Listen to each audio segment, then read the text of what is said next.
के बारे में जानते हैं। एलिया नबी परमेश्वर का भक्त था और आप उसके बारे में अगर पढ़ेंगे एलिया को देखो, वो कहता है कि अगर तुम्हारे अंदर इतनी ताकत है तो एक काम करो, तुम लोग भी एक काम करो, यहाँ लकड़ी में रखता हूँ और कहो कि इसमें आग लग जाए, और मैं भी कहता हूँ। अब देखते हैं कि कौन सुनता है और कौन जलाता है। और एलिया इस बात को बोलने लगा कि तुम लोग बोलो। एलिया जाके सो गया। सुबह से शाम तक लोग बोलते रहे कि आग लग जाए, इस लकड़ी में आग लग जा, आग लग जा, आग लग जा, नहीं लगी। हालेलुया। सुबह से शाम तक लोग बोलते रहे कि आग लग, आग लग, नहीं लगा। और एलिया उठ के आता है और कहता है, अरे क्या हुआ, नहीं जला पाए क्या? तो लोग चिढ़ गए और चिढ़ के मारे अपने आप को घात करने लगे। कोई इधर काट रहा, कोई इधर काट रहा, कोई इधर काट रहा, चिढ़ के। और एलिया देख रहा, बोले बस हो गया तो कि मेरा परमेश्वर क्या करता है। अब देखो कि वो खुदा क्या करने वाला है। अब देखो वो क्या करता है। काम करो, इस लकड़ी के ऊपर पानी भी डाल दो। और बोला डाल दो पानी, और जैसे पानी भी डाल दिया गया। और फिर उसने कहा, हे परमेश्वर, हे ईश्वर, मैं चाहता हूँ खुदावन कि ये लकड़ी में आग लग जाए। और एक सेकंड के अंदर स्वर्ग से आग गिरी और वो लकड़ियां जलने लग गई। हालेलुया। जोरदार परमेश्वर के लिए ताली बजाओ। अगर तुम्हें घमंड करना है तो अपनी पावर का मत करो।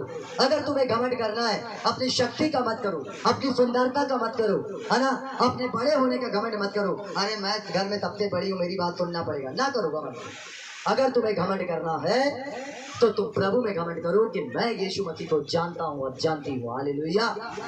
फिर देखो परमेश्वर तुम्हारी जिंदगी में क्या करता है कि जब तुम नाना प्रकार की परीक्षाओं में से गुजरोगे ना, तो नाना प्रकार की परीक्षाओं से होकर जब तुम निकलोगे तो खुदा तुम्हें यूं ही निकाल देगा। क्योंकि बाइबल पे बताती है, बाइबल इस बात को बोलती है, पर धीरज को अपना पूरा काम करने दो कि तुम पूरे और सिद्ध हो जाओ और तुम में किसी बात की घटी ना रहे। धीरज को काम करने दो।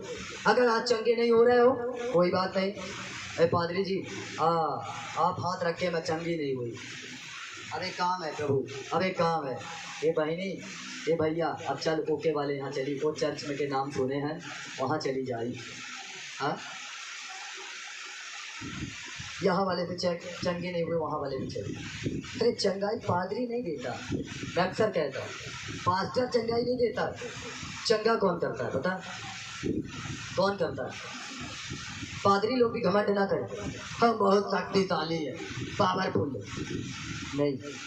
चंगा यीशु मसीह करता है। हालेलुया। और अगर यीशु मसीह ना करे, यीशु मसीह चंगा ना करे, तो पादरी एक हाथ नहीं, 2 हाथ पैर रख के भी चढ़ जाए, चंगे हो जाओ, चंगे हो जाओ, चंगे हो जाओ, नहीं होगा। हालेलुया।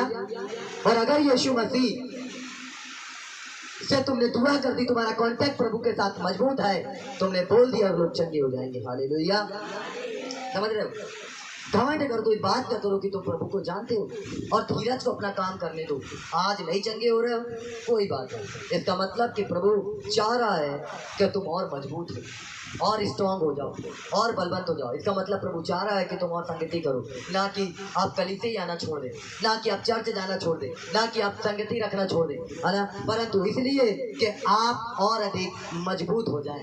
अगर किसी चीज़ का टाइम लगता है, अगर आप लोग बच्चों को स्कूल में डालते होंगे, कौन कौन बच्चे, जब आप लोग अपने अपने बच्चों को स्कूल में डाले होंगे तो गए होंगे, मास्टर जी एक काम करो, 12वीं क्लास कर ले दो और मैं पेपर दे लूँगी, हमारे बच्चे को पास कर देना, हो गया। सीधे जाके बच्चे के 12वीं क्लास में एडमिशन हो जाता है क्या? हाँ, कि जाके सभी लोग जाके 12वीं क्लास में बच्चों को एडमिशन दे दिए, लो अरे एक काम करो, ये लो फीस, 12वीं क्लास में एडमिशन दे दो मेरे बच्चे को। और बच्चा अभी कितने साल का? 5 साल का है। 5 साल के बच्चे को 12वीं क्लास में आप एडमिशन नहीं दिला सकते, आप उसको नर्सरी में डालोगे, फिर वो LKG, UKG और कौन केजी सब होता है, उसमें वो पढ़ के निकलेंगे। हालेलुया।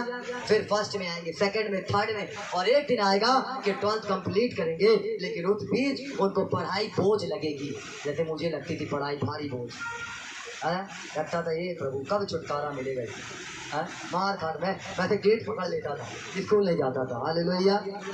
मैं गेट पकड़ के लटका रहता था, लेकिन स्कूल नहीं जाने की कोशिश, नहीं जाऊंगा मैं, है ना। भारी बोझ लगता था स्कूल, 3 घंटा ऐसा खेलने में 10-10 घंटे बीत जाए, लेकिन पढ़ने में भाव, है ना, सबको बोझ लगता है। एक टाइम आता है, एक समय आता है, और अब लगता है अपने बच्चों को सीधे बोले नहीं पढ़े तो अच्छा नहीं होगा, नहीं पढ़े तो अच्छा नहीं होगा, इतना महंगी किताबें, इतना सब कुछ। और जब हमारे पिताजी किताब कॉपी लाते तो हमको लगता फ्री की मिल रही है ना। हम गेट पकड़ के मैं अपने कपड़ों को भिगा देता था, पता आपको, अपने कपड़ों को भिगा देता था, स्कूल न जाना पड़े, रात भर मेरा कपड़ा सूखे और सुबह फिर पानी डाल दूँ 1 लोटा, फिर वो गीला हो जाए। समझ रहे हो? सोच सकते हो कि मैं किस तरीके से निकला हूँ, है ना। वो तुम्हें भारी बोझ लगता था, आज आपको भारी बोझ लग रहा होगा, बड़ी समस्याएं लग रही होगी, बड़ा लग रहा होगा, अरे मेरे हाथ में दर्द है बहुत बहनी, क्या बताऊं, बड़ा पीड़ा भैया, बहुत दर्द है हाथ में, है ना। लेकिन याद रखो कि परमेश्वर कुछ करना चाहता है। अगर आज हाथ नहीं चंगा हो रहा है तो परमेश्वर तुम्हारे हाथ को दूसरों को चंगा करने वाला बनाना चाहता है। हालेलुया। अगर आज पैर चंगा नहीं हो रहा है तो याद रखो तुम्हारे पैर को दूसरे लोगों को चंगा होने वाला बनाने के लिए तैयार कर रहा है कि तुम जाओ और जाकर दूसरों के पास जाकर बताओ अपनी गवाही को कि मेरा भी पैर रहता था, मैं भी बीमार था, मुझे दर्द था, मुझे पीड़ा था, लेकिन आज मैं चंगा हो गया हूँ और तुम भी चंगे हो जाओगे। हालेलुया। जोरदार ताली बजाइए यीशु मसीह के लिए। हालेलुया। समझ रहे हो मैं क्या बताना चाह रहा हूँ, है ना। आप समझ गए तो समझ जाओ, समझ ही गए, नहीं समझ पाए तो कुछ नहीं समझ पाए। हालेलुया। अगर तुम मेरे जीवन में नाना प्रकार की परीक्षाएं आती हैं तो ये बड़े आनंद की बात है आपके लिए। हालेलुया।